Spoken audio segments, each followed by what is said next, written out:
Қазіргі уақытта бізде жиі кездесетін, қазір 90% адамдардың бел ауруы кездеседі.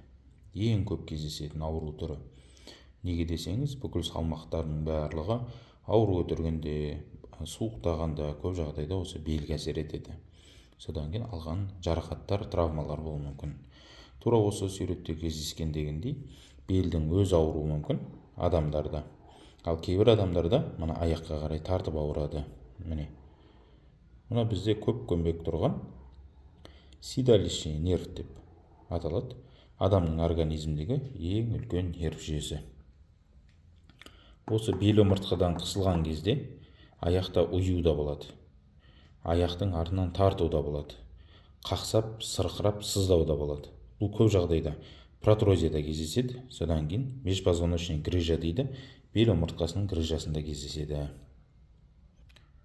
Яғни бел ауру бізде көп жағдайда мынау 5-ші бел омыртқасы және 4-ші бел омыртқасы. Ең жиі кететін осы екеуі.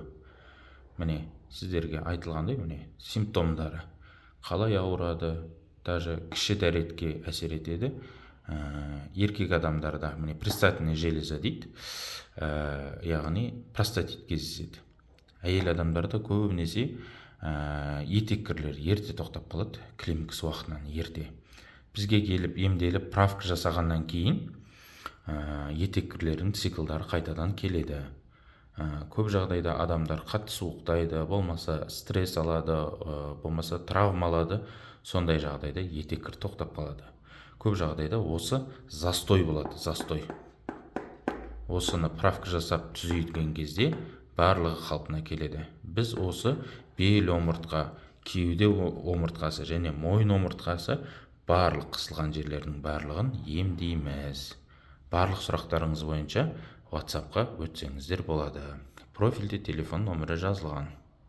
Тағы да қосымша айта кететін жағдай, осы бел омыртқаны емдемеген жағдайда, өздеріңіз көріп тұрсыздар, питание қалай барып тұр.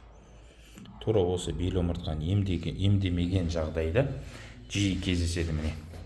Коксоартроз деген қалып жағдайда, сустав, тамыр, буын осындай болу керек. Осындай қалыпқа келеді. Егер осының алдын алу үшін сол бел омыртқаны емдеу керек болады. Ал егер оны емдемеген жағдайда коксоартроздың степендеріне бөлінеді және соңғысында осындай титан қойылады. Содан кейін тағы да жиі кездесетін нәрсе тізенің артрозы. Тура осы питание осыған бармаған кезде өстіп поражение болады. Сустав нашарлайды буыны. Соңында металға барады ауыстыруға.